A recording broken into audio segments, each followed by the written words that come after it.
This video is brought to you by catbeast.com. Design your own custom snapbacks and hats. So I'm watching Smackdown Live, and I'm thinking back to last year.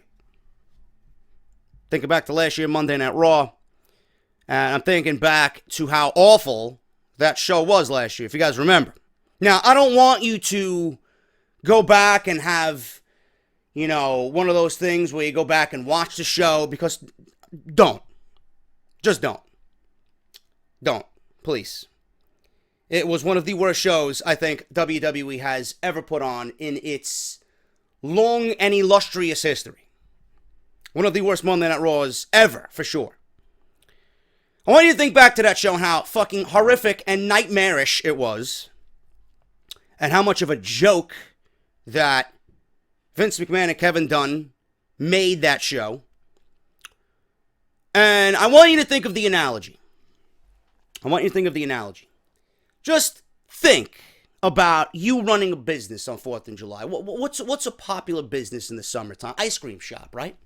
You're an ice cream shop owner. And it's 90 degrees. And people want something cold and tasty. They want something flavorful. Mint chocolate chip, we got it. Butterscotch, we got it. You want vanilla and strawberry swirl mixed, we got it. Soft serve, we got it. Strawberry, chocolate, vanilla. You want sprinkles? Sprinkles. I call them Jimmy's. You know, you want the fucking Oreo topping. Yeah, the works. It's there. Okay? Root beer flavored, right? We even got some fucking yogurt. We got some frozen yogurt. What do you want? You want blueberry? You want orange sherbet? What do you want? Anything you want, it's there. All right? We're the Stone Cold Creamery of the neighborhood. We got everything. We'll do everything. We make it right there in front of you. Old-fashioned, like Grandma used to make it, right? You're an ice cream shop owner. And you're anticipating big business. Because that's what happens in the summertime. People want their cold treats. And earlier in the day, you're prepping shit. It's, you know, modest business. People want a cold, tasty treat at like 11:30, right? They're on their way to the beach. And as the day goes on, it gets busier and busier and busier, right? And when the family is finished with the beach and you got the scent of the sand and the ocean all over you. Oh, Daddy, can I have an ice cream cone, man? Can we go get some ice cream, Daddy? Please, man? Yes, son. Don't ask me again, okay? I'm not buying you ice cream, asshole. I gave you an allowance. You can go in there and buy it yourself. Now, that's not the way I talk to my child, but, you know. You know, after a long day at the beach and you got the fucking wife, you know, fucking bitching and moaning, and you got the kids. Oh, Daddy, can we play frisbee? Oh, Daddy, can we go in the water? Oh, Daddy, can we go look at the rocks? Whatever the fuck you do at the beach, I don't know, you know? Can we play volleyball, Daddy? Whatever. You know, and you're sitting there, I'm like, motherfucker, all I want to do is pop open this cold beverage, which is not cold anymore because I got to listen to your fucking mouth, right? Shut the fuck up already, man. Put some sunscreen on me. Shut the fuck up. Hand me a Corona. Cut the lime for me. Put it in the fucking bottle and shut your mouth. Asshole. Right? Family gets ready for the day. They go to the beach. The fucking husband's all fucking pissed off. He takes the family for ice cream, right? The line's out the fucking door. Line's out the door. You're looking at the ice cream owner, right? You're looking at the shop owner. And he's got himself, and he's got one other fucking goon working for him. She's like fucking, I don't know, 4'11", right? She's just out of high school. She's got fucking glasses. Can I help you? What do you want? You want rainbow sprinkles? Oh, okay. And she's taking forever, right? She can't help but one person at a time. Meanwhile, I'm working fucking Starbucks back in the day, and I'm fucking making caramel macchiatos and cappuccinos and fucking lattes all over there, man. Like the blink of an eye. Done. You know? And they were made to perfection. You're this father, and you're seeing this shit, and you're like, are you fucking kidding me? You got one asshole working behind the counter, serving ice cream and they got someone at the register. You didn't anticipate big business, you fucking retard, right? You didn't think to yourself, oh, let me overstaff, right? It'd be better for business. People will fucking be moved along quicker. You know what? We're not getting ice cream, asshole. I'll fucking go to Stop and Shop and I'll buy you fucking Breyer's vanilla. Shut your fucking mouth, right? Oh, but Daddy, I want the good stuff, man. So we go home, right? Or you go to the neighboring competition store. You know, you go down the street where they got actual fucking human beings working behind the counter and you're in and out, right? 5 minutes. There you go. You want waffle cone? You want regular cone? What the fuck do you want? Shut the fuck up. Serve your ice cream. Get the fuck out. What I'm trying to tell you is WWE should look at these holidays like 4th of July, Memorial Day, you know, Labor Day. It can be fucking Martin Luther King Day. I don't give a fuck. You look at these holidays and it's no excuse to skimp on show. Okay? You are a business. You have an obligation to your audience to put on just as good of a show if it was just a regular day, no matter if it's a holiday, okay? Now, I know WWE is anticipating people not watching the show, but that doesn't give them the reason to not put forth a good show, especially if you're building towards a pay-per-view. There's no days off in the summer, right? Business goes on as usual, right? What if this ice cream store owner wanted to just close up the store, right? On 4th of July. He'd be out so much fucking business. Do you want to do that? Do you want to be this ice cream shop owner and understaff? You're not going to, staff your store properly, anticipating big business. The more people you got on, the more people you help, the more money you make. Logic, right? WWE, the better the show you put on, the less we complain. Logic. Doesn't matter if it's the 4th of July. It doesn't matter if it's Memorial Day, Halloween, Christmas, New Year's. I don't give a fuck, bro. I don't give a fuck if the NBA Finals, the Super Bowl, the fucking World Series, the World Cup, the fucking Masters, the USA Open, or the US Open. I don't give a fuck, man. The French Open, the fucking Westminster Dog Show. I don't give a shit what's going on. You put on business the way you're supposed to. Each and every week. Do not, and I mean do not get lazy during the holidays. Thank God WWE didn't follow suit with Monday Night Raw last year, and they put on a decent SmackDown. I could have just said they put on a decent SmackDown. I had to give you a long-winded story about ice cream, Whatever, man. Anyway, SmackDown was a very good show last night. It was actually very, very good. I enjoyed it thoroughly. We had John Cena make his return. We had Rusev make his return. We had the rap battle, which I thought was going to be absolutely fucking horrendous. And I actually ended up laughing my ass off. The New Day came off as just childish and immature and fucking, juvenile. Meanwhile, the Usos took it seriously and they just absolutely destroyed the New Day. I don't know anything about rap, but if that was a rap battle, all I know is in the end, the Usos just fucking decimated the New Day. We'll talk about that. Battle Royal, AJ Styles, Sami Zayn, the missing 10, Ty Dillinger. He's actually been found. He was in the Battle Royal. AJ Styles had a great match with Chad Gable, which we'll talk about in a little bit as well. It was a very, very good episode, man, and they built nicely to Battleground. We had Jinder Mahal and Randy Orton again. It was a very nice, well-constructed, well-paced show. And I'm glad that WWE didn't go about it like they did Monday Night Raw last year, because that was a fucking embarrassment. But this is SmackDown we're talking about. I have much more faith in Team SmackDown than I do Team Raw. But I want to thank you guys for joining me on the channel today. I am apologizing to you that I didn't get the video out last night. I just wanted to relax on the 4th of July, just like I'm assuming you guys did, which I hope you did. I hope you guys had a great 4th of July.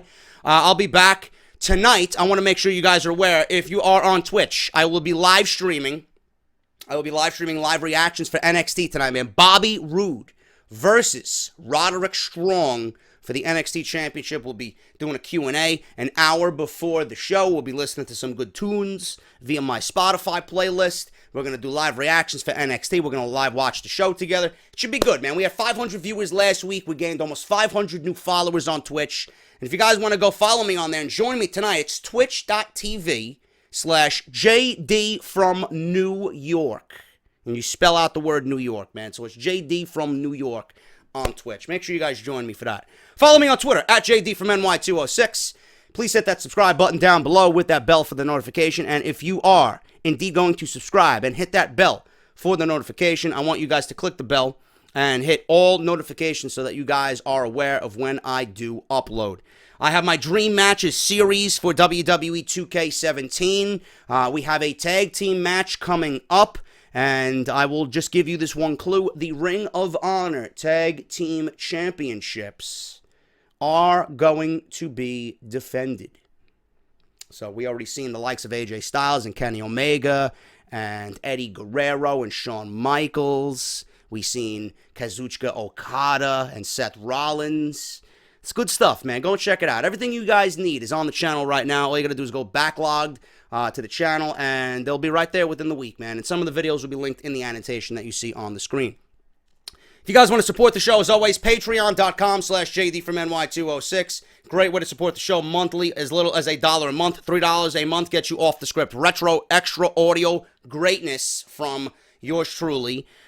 We have Audible. Audible's offering all new listeners 30 days free to try their service out with one free audiobook of your choice. Fill out the appropriate information. Use our unique link, audibletrial.com/offthescript. Fill out the information, compatible with iPhone and Android devices, and you guys are going to be on your way to navigate Audible for free for 30 days.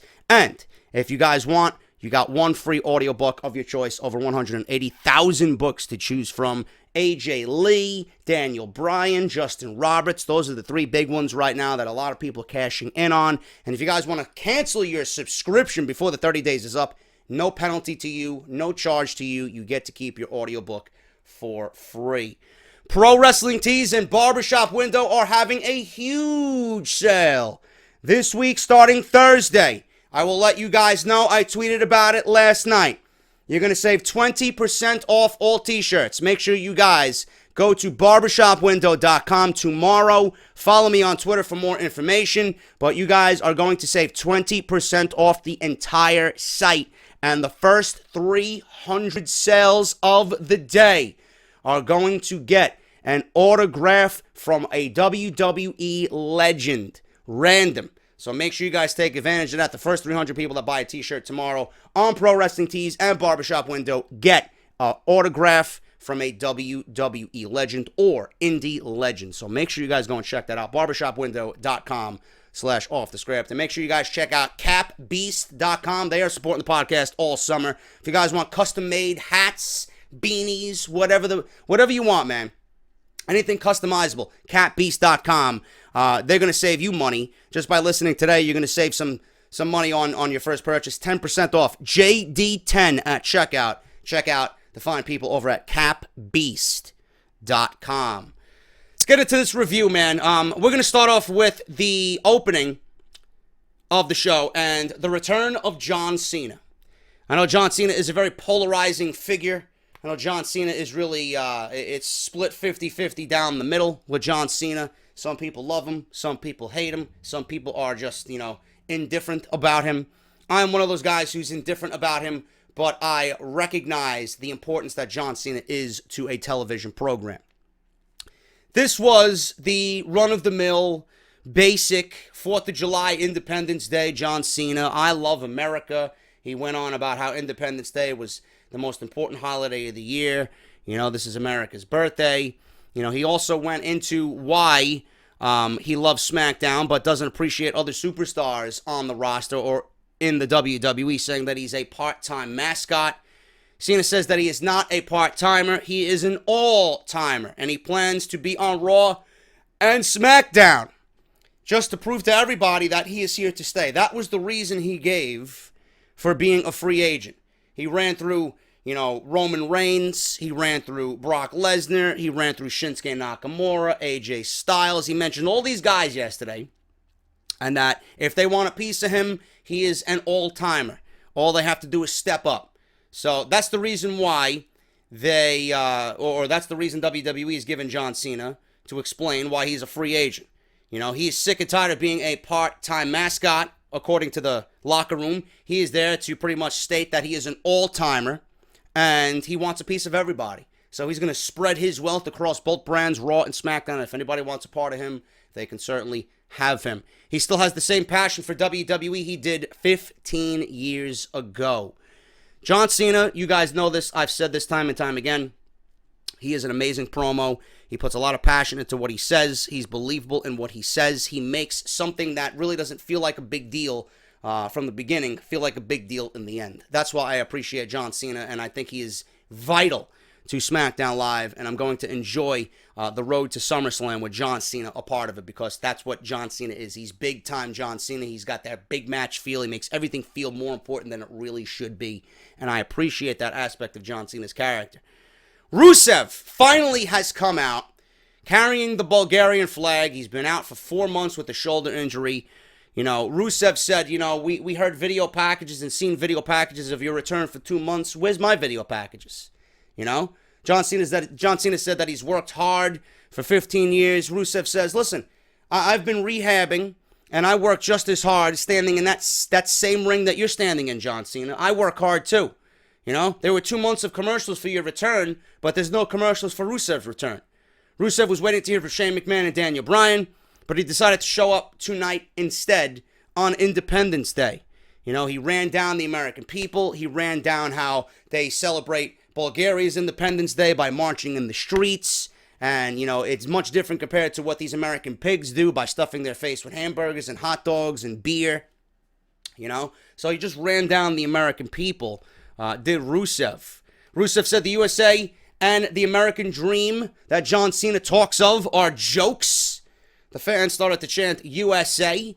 John Cena then countered with the USA is not, John Cena said this is the USA, not bulge area.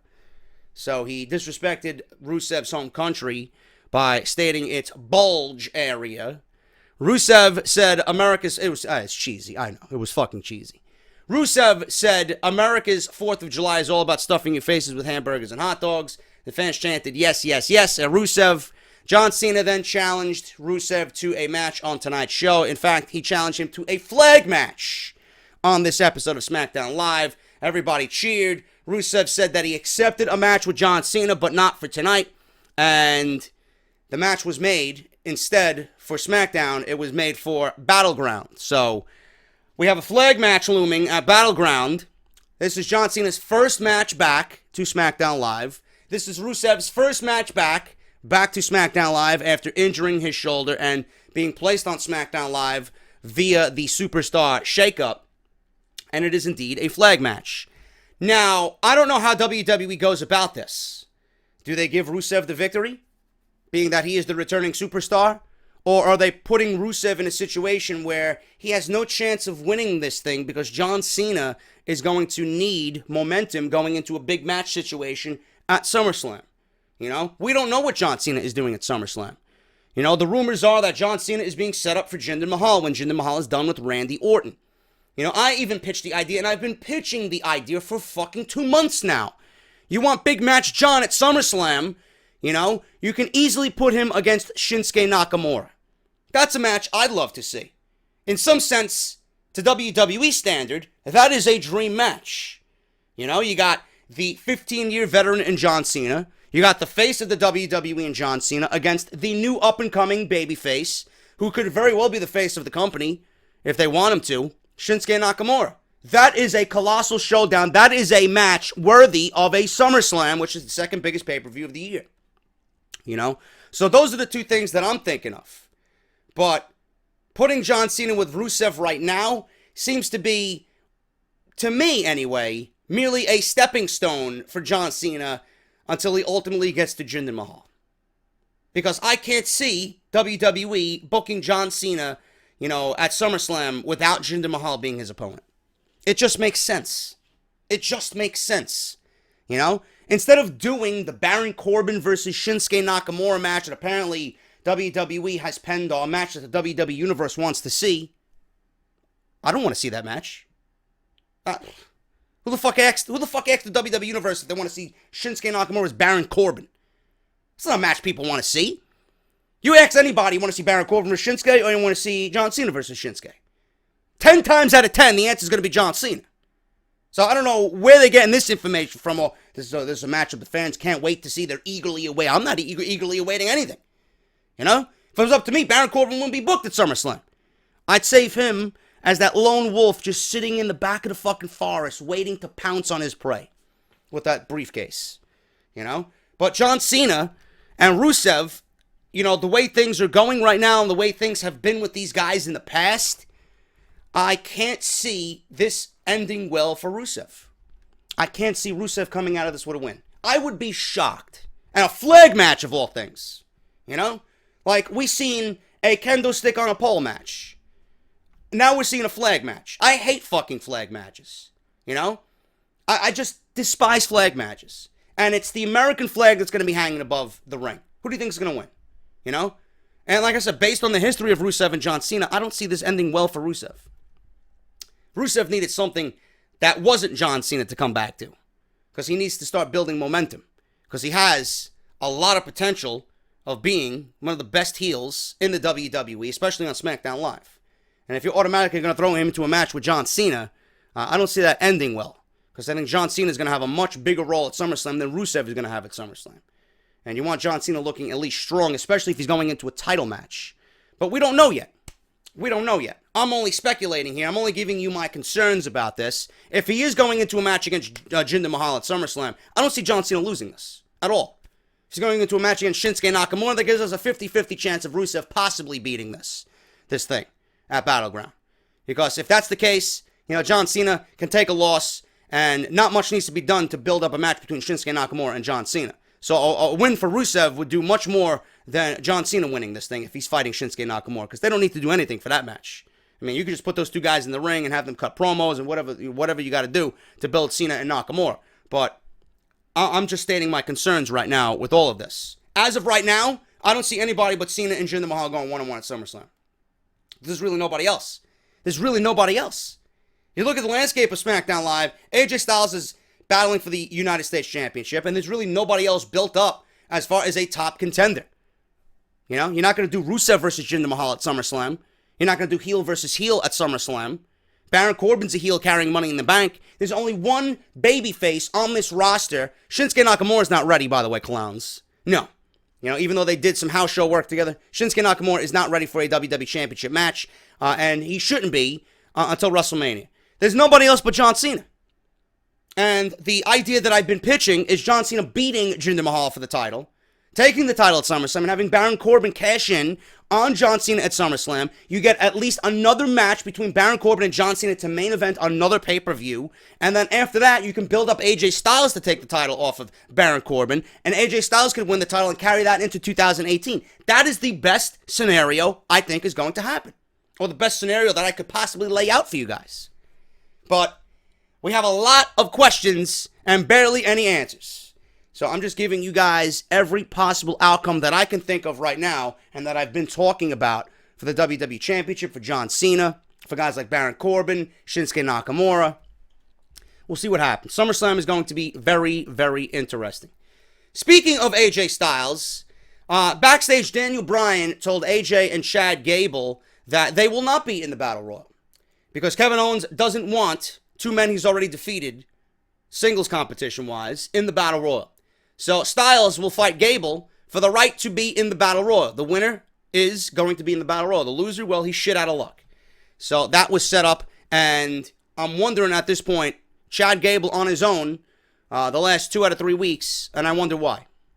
Where is Jason Jordan? Where is American Alpha? Why are you showcasing one but not the other? We'll talk about that when we finish talking about this match, which was a very, very, very good match. Seeing Chad Gable in the ring with AJ Styles and how well they worked together for 10 minutes makes me want to see Chad Gable even more. You know, the match that he had with Kevin Owens went a little short. It was about 4 minutes, but Chad Gable really got to show in 10 minutes what this guy is capable of doing. And I enjoyed what I seen here, man. We had Styles eventually reversed an ankle lock into a calf crusher. Gable escaped. Both men were seen limping. We had a Pele kick on Gable. Styles went to the top rope. Springboard, phenomenal forearm, which was absolutely fucking picture perfect. Unbelievable, phenomenal forearm. That put the end to Chad Gable. AJ Styles wins in 9 minutes. After the match, this is the kicker right here. After the match, AJ Styles sees Chad Gable laying on the ground. He extends his hand. He helps him up. He looks at him and gives him a nod as if AJ Styles approves of Chad Gable. That right there was the most important thing in the entire match. Chad Gable, I'll tell you what about Chad Gable. I got one concern, though. WWE has this thing about breaking up tag teams. I don't see why you would want to break up American Alpha. Together, they are, sound and body, some of the best in-ring workers in WWE, okay? Together, they are one of the best tag teams in the WWE. You could vouch for them being the best, bell-to-bell tag team in the WWE if you want to go that far, It's them and the Revival, no question. But why would you want to break these guys up with absolutely nothing behind it? We didn't even hear from Jason Jordan. We don't know where he is. He was in the Battle Royal and he was unceremoniously dumped out. Nobody even realized that he was dumped out. But I don't understand why you would want to break away Chad Gable from Jason Jordan. This is a clear indication as to why they might want to do that. Because when I see Chad Gable, I see just a mirror image of Kurt Angle. Small in stature, but I see a mirror image of Kurt Angle. And I'll tell you what, if this is a precursor to the future, and AJ Styles is still with the WWE, I love to see these guys go back at it again on a bigger stage with something more important on the line than a spot in a fucking meaningless Independence Battle Royal. Chad Gable is a fucking beast, and we knew that already. But I don't think WWE should rush to break up American Alpha when American Alpha has proved absolutely nothing as a tag team. You need tag teams right now. Chad Gable can show you and showcase what he's got, and you should really keep American Alpha together based on what Chad Gable is doing. You want to showcase Jason Jordan? Fine. Don't showcase one and not the other.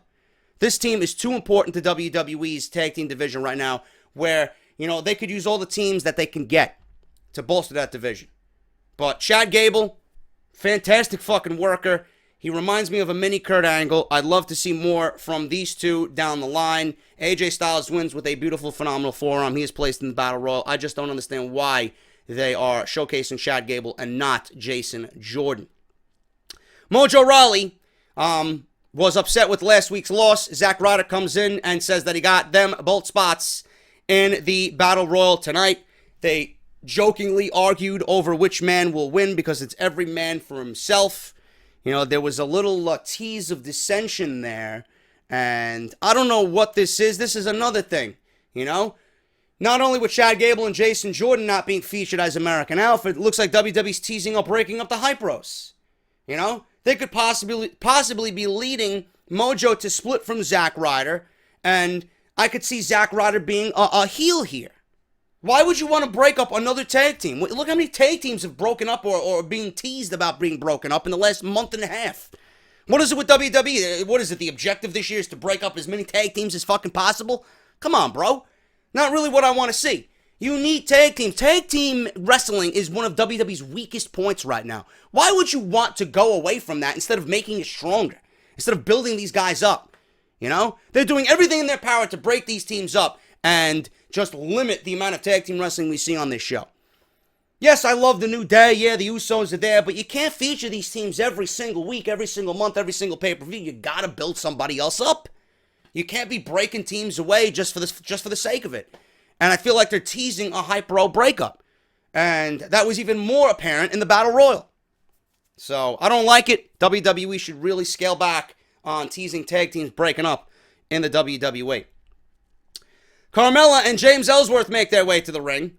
Money in the Bank contract. There was a rumor going around that WWE has this new law that Vince McMahon doesn't want the word briefcase being said live on television. So I was monitoring what Carmella was saying, and she did not ever utter the word briefcase. She mentioned contract. He wants the word contract to be used instead of briefcase. This guy is fucking senile. This is the shit that this guy wakes up thinking about in the morning.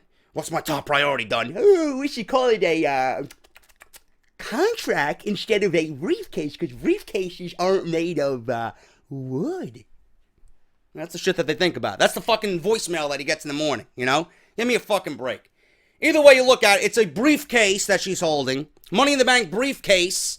Ellsworth introduces Carmella to start the Carmella-bration. Jesus Christ. Is that what Big Cass calls it when they're alone at night? A Carmella-bration? Carmella taunted the fans for not believing in her, and she gets to decide when she faces Naomi for the title. So she mentioned Naomi. Who do you think comes out? Naomi comes out. She's got LED lights on the fucking women's title. Normally, I would be all over this and shitting all over this, but it's the women's title. It fits her character. But normally, I would be an old school head and say that it disrespects championship prestige by glittering up and fucking lighting up your title. Whatever the case may be. It's one of those little things that I'm not going to let bother me. Whatever the case may be. So, we have Naomi making her entrance. She grabs a microphone. She congratulated Carmella on her win. She said that she'd be ready whenever the contract is going to be cashed in. Somebody in WWE is clearly watching my videos because Naomi may be watching my videos. I have no fucking idea. Road Dogg may be watching my videos for the fact that they penciled this in the script. She called Ellsworth Ellsworthless. Now, I don't know of any other fucking commentator. I don't really watch many. But I've been calling him Ellsworthless for fucking months now. Maybe they're watching me. I don't know. But I was told by Justin LaBar last year when he sat me down. We had a few cold beverages. He looked at me. They are watching. You know? You might not think it, but they are watching. Tells James Ellsworth somebody wanted a word with him. So out comes Daniel Bryan. Ellsworth tried to talk. Bryan cut him off. Daniel is barring James Ellsworthless from the arena. He's fining him $10,000. And he is suspending him for 30 days without pay. If Ellsworth disobeys any of these laws, Carmella has to give up the Money in the Bank briefcase. Ellsworth was pissed. So Carmella told him to get out of the ring. She wants nothing to do with him. So it looks like Carmella is going to be solo for the next 30 days. So that's going to be an interesting wrinkle in Carmella's plans. If I was her, I'd wait for the fucking first opportunity to cash in and get rid of this fucking briefcase and get Ellsworth back with you. If you want him back, do what you gotta do. Find Naomi's weakness, cash in when she least expects it, and take that women's championship. Other than that, you won't have any briefcase to lose if Ellsworth disobeys these laws. So, there's that. Naomi and Lana. This one went less time than last week's. They just got shorter and shorter and shorter.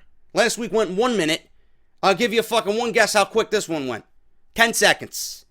So we had a sunset flip by Naomi to start the match, right into Naomi's finishing move, that submission hold that she does, and Lana tapped. Can someone please explain to me why this was even necessary?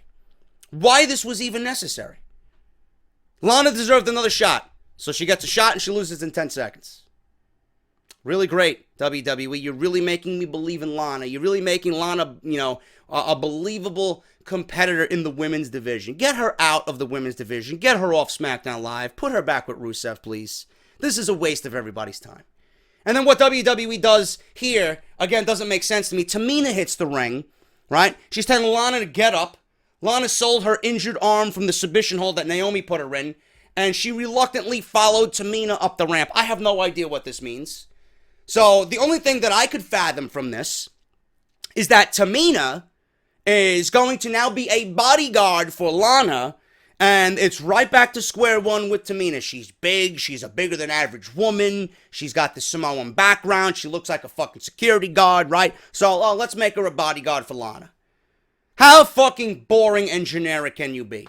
Instead of building up each woman with each individual woman having an identity, right? You're going to put Lana in a role that is just so generic and stale, and you're putting her in a position where she's not going to really have any true identity because she's going to be a shadow for Lana.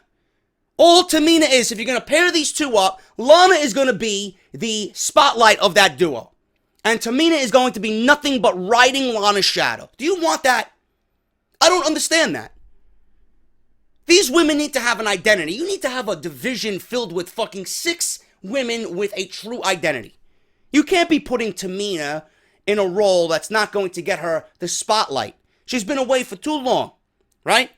So I don't understand why you have to do the same shit with Tamina when now she's on her own, she's back from injury, she's on SmackDown Live in a competitive division. Why don't you give her the opportunity to be a Nia Jax and prove something to everybody? Same shit. Year in and year out with this fucking company. Backstage, Dasha Fuentes tried to interview Shinsuke Nakamura, Shin, right? But Baron Corbin blindsided Nakamura with the briefcase. Oops. Right? Sorry, Vince. He blindsided Nakamura with the briefcase. Are we supposed to think that Baron Corbin blindsided Nakamura with the contract? Fuck out of here. Fuck out of here, man. Corbin asked Nakamura if he really thought Corbin was scared of him. Nakamura said yes. Officials tried to separate the two wrestlers. There you go. Battleground. Nakamura versus Baron Corbin. Dog barking. Shut the fuck up. Seriously. I live in a fucking miserable neighborhood where nobody can take care of their fucking kids the right way. Nobody can fucking keep their dog from shutting the fuck up. It's all the same bullshit. Right? And now this is going to bleed into my review. There you go. Hour 2 here, we have the rap battle coming up, hosted by Wale.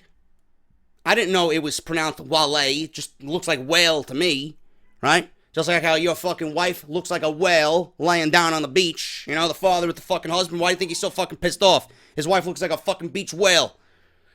Anyway, rap battle. I don't know anything about rap, but I know going into this who was going to be the odds-on favorite here. The Usos, clearly.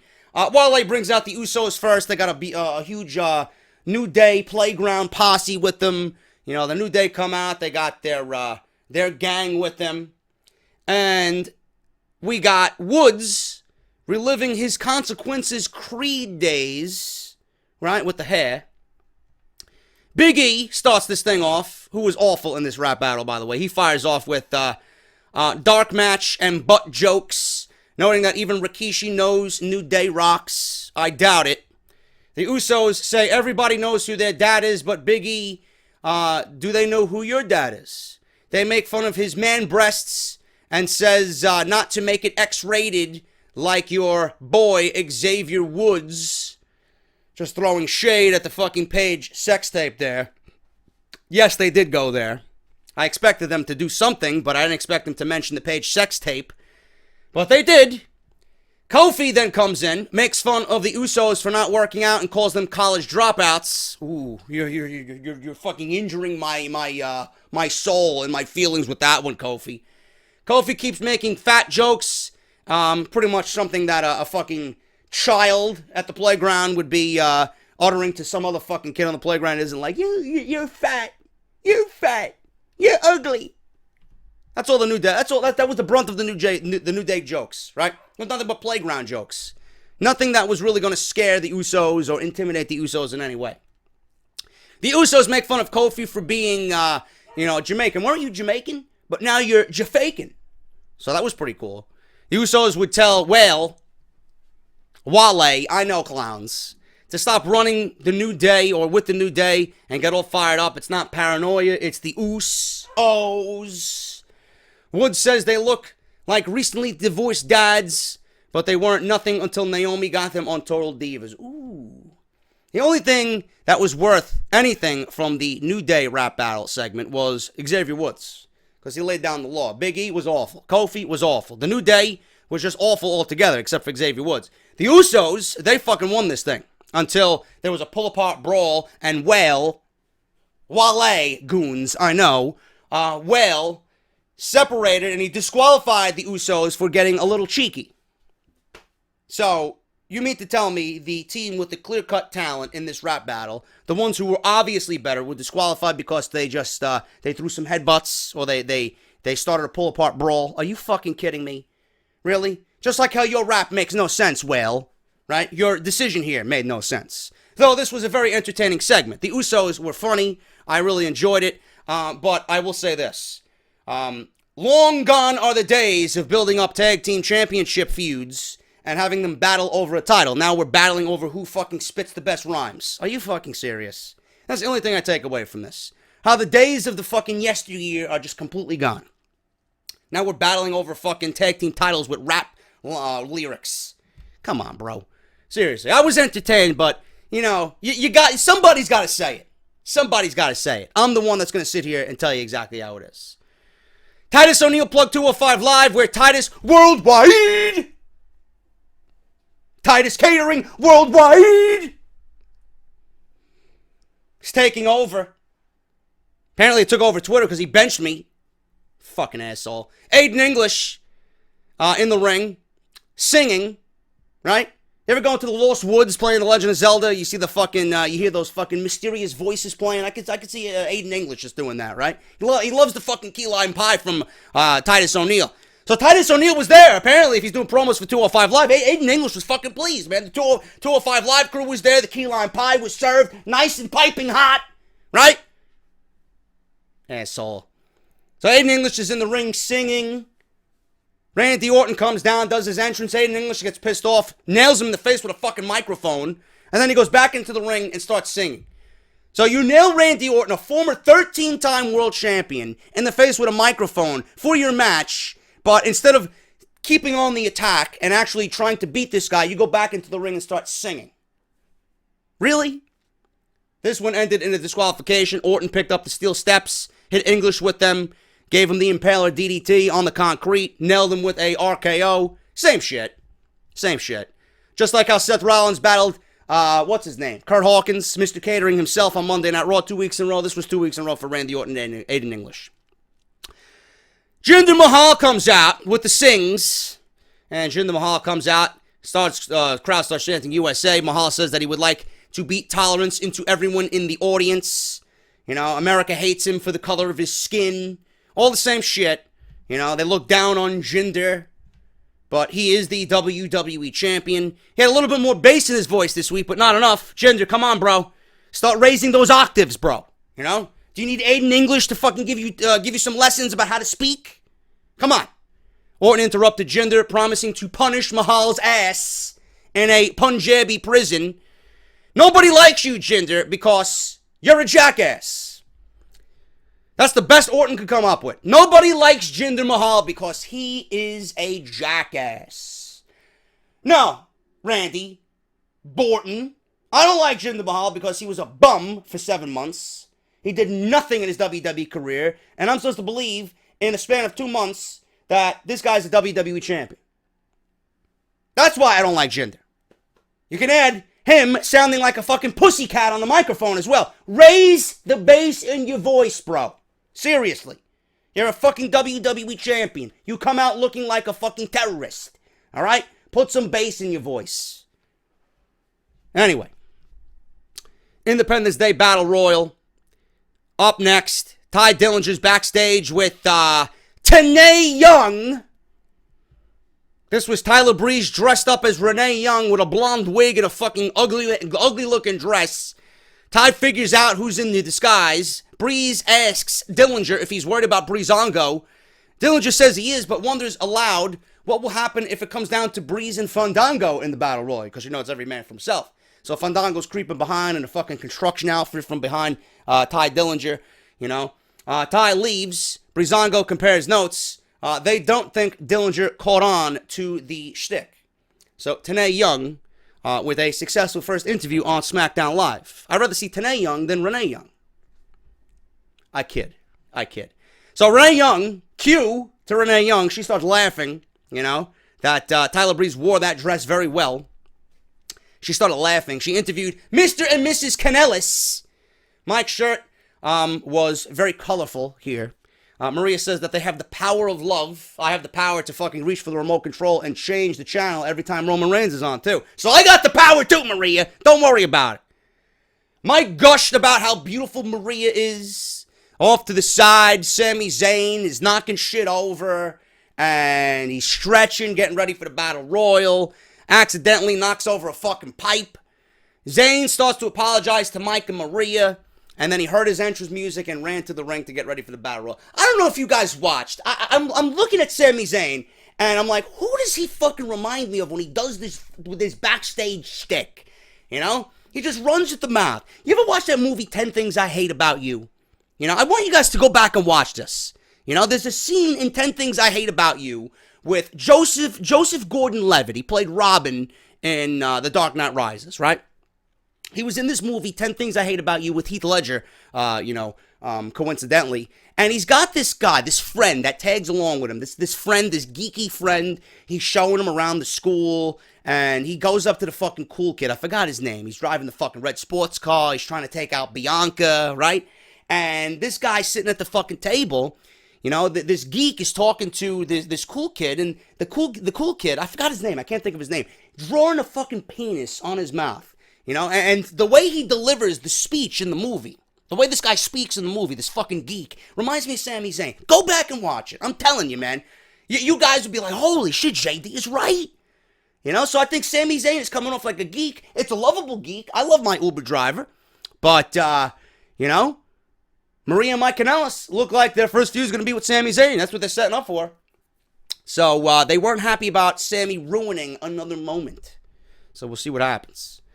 Independence Day Battle Royal. Quickly to end this review, we had the likes of Rowan, Harper, Styles, Zayn, Ziggler, Cara, Jason Jordan, Dolph Ziggler, who was eliminated within the first 2 minutes. This thing lasted 9. He was gone almost immediately. Yeah, Dolph, I hear the Bullet Club is recruiting. I hear New Japan is infiltrating into the United States. Why don't you go challenge Kenny Omega for the fucking IWGP United States title? Because you are going nowhere in WWE. You're thinking about signing that 2-year deal, right? You signed the 2-year deal a couple years back, or 3-year deal, whatever the fuck amount of years you got left on your deal. I think this time you go and reinvent yourself. Here, Cody Rhodes is doing some big things over there, bro. I think you could follow suit. I really do. Dolph Ziggler needs to get away from WWE ASAP. So Eric Rowan is eliminating just everybody. He eliminated fucking Fandango. He eliminated Tyler Breeze, but he threw Tyler Breeze over the top rope. Fandango caught him. Fandango rolled him back in the ring. Eric Rowan said, fuck you. I'm not having that happen. He throws Tyler Breeze right outside. He takes Sin Cara, chucks him over the top rope. Eric Rowan looking like he's going to win and get a United States Championship match. Nope, not at all. Harper eliminated Connor from the Ascension. Mojo eliminated Harper. Mojo and Zack Ryder have a stare-off here. Mojo and Zack teamed up to eliminate Rowan. And then Mojo tossed out Zack Ryder to the behest of the audience last night. And Zack Ryder was like, bro, are you kidding me, bro? I thought we were bros, bro. We're the hype bros, bro. Right?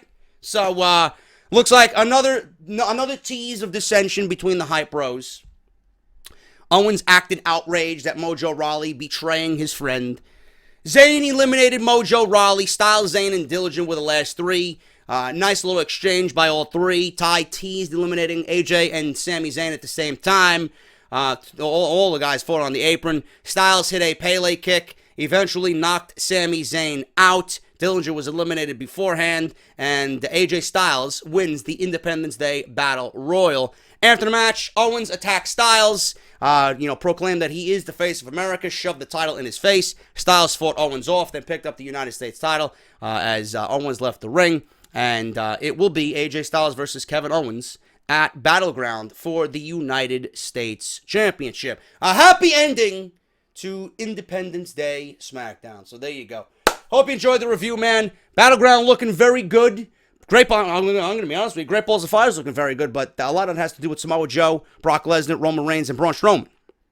So we'll see what happens, man. But tonight I will be live on Twitch, live streaming, live reactions with NXT. The glorious Bobby Roode versus Roderick Strong for the NXT World title. And I will have great videos all week, man. WWE 2K17 Dream Match is coming up. We got Off the Script. Off the Script Retro is going to be up definitely this week. So a lot of good stuff coming this week, man. So hope you guys enjoy it. Follow me on Twitter at JDFROMNY206 and hit that subscribe button down below, bro. And hit that bell for the notification. I will see you guys tonight for Twitch, NXT, and then more great content to come this week. I am JD. Hope you guys had a great Independence Day. Back to work for everybody. Enjoy the rest of your weeks. I'll see you guys later tonight on Twitch for NXT. And that's it. Signing off. I'll talk to you guys later.